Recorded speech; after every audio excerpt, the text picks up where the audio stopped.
Hi everyone, and thanks for joining me today. Today, Professor Crawford and I are going to be talking about email etiquette and how to write an email when addressing people in a formal setting.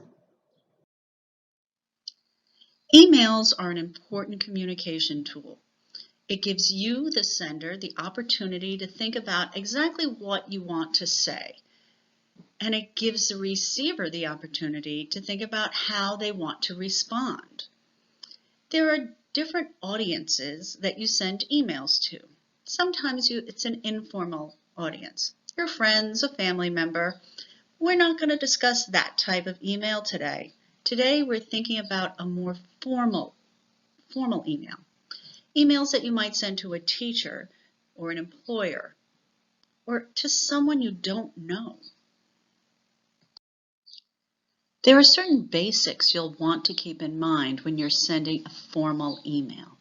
You always should have a short but specific subject line.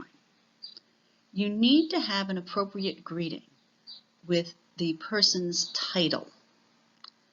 You'll want your message to be detailed but concise. You'll want a formal closing line, and most importantly, you should proofread your email for any spelling or grammar mistakes or omissions of words.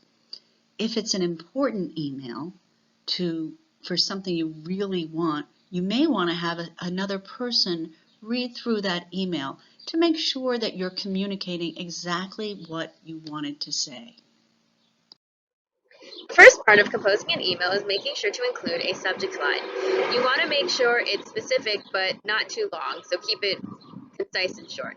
Aim to have about 2 to 4 words in the subject line about the overall topic. You also want to make sure there is context to what you are asking. An example could be if you have a question about history homework, you could in the subject line put history homework help. Or maybe you have a question about a project that you want to ask your teacher about.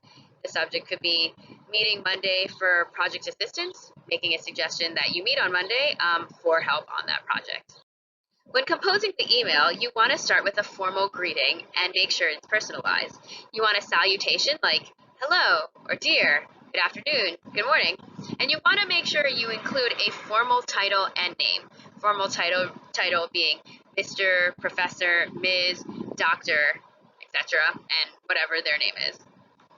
Too often I have seen students write emails that are just the professor's last name, not even putting their name, starting with yo, just writing the question. Not what we want to strive for. We want something more along the lines of, Dear Professor Mendoza, hello, Mr. Rodriguez. Good morning, Ms. Workman. Step 3. You'll want to write a detailed but concise message. You will want to aim for about 150 words or less in the body of your message.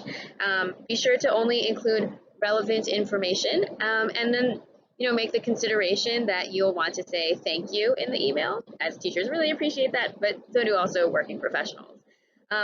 Also, if your message is very complex, you may want to suggest meeting in person. So disclosing that in the body of your message would be also something to consider.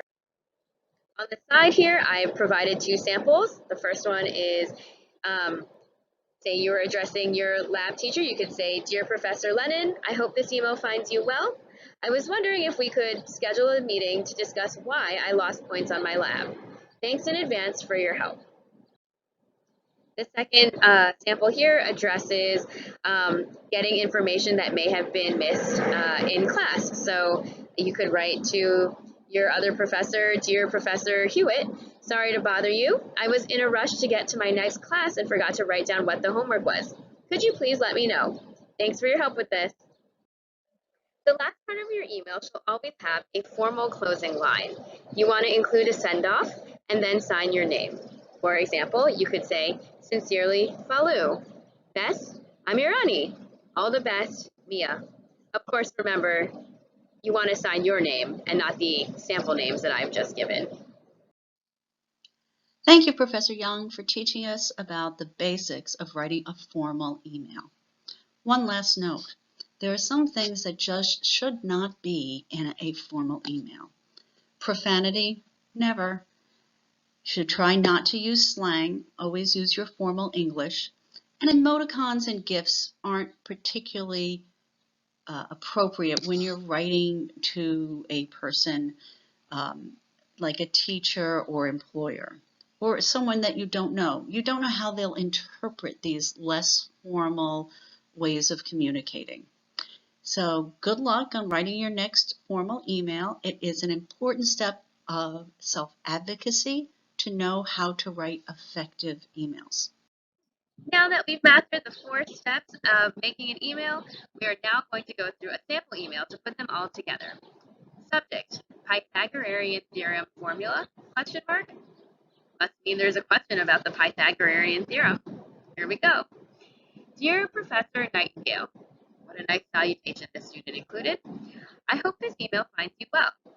I very much enjoyed learning about Pythagorean theorem in math class today. I, however, forgot to write down the formula. When you get a chance, could you please send it to me or direct me to where I can find it? Thanks. Aw, the student said thanks. That's good. Best, Liz Beth. She signed her name and she put a nice ending. What a great way and good use of the 4 steps to writing a sample email. Thanks so much for learning with us today. If you have any questions or want more assistance, please feel free to contact us via email. Be sure to also check out our social media pages on Facebook, Instagram, and Twitter for more videos, resources, examples, and tips. See you next time. Bye.